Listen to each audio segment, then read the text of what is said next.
Terancam di atas 5 tahun penjara, alasan Panji Gumilang ditahan di rutan Bareskrim. Tak kooperatif.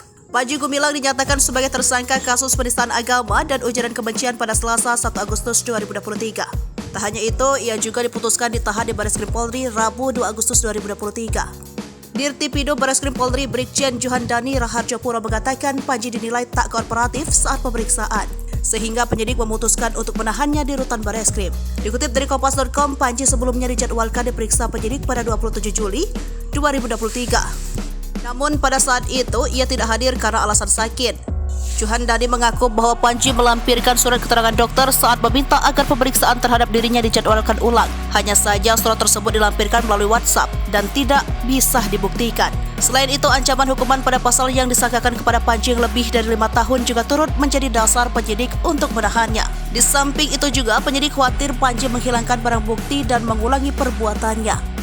Diketahui Panji ditahan di rumah tahanan Bareskrim Polri selama 20 hari ke depan sejak 2 Agustus hingga 21 Agustus.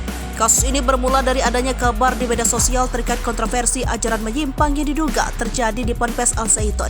Setelahnya, sejumlah pihak melaporkan Panji selaku pimpinan Ponpes di Indramayu, Jawa Barat ke Bareskrim. Total ada 3 laporan yang diterima Bareskrim terkait kasus Panji.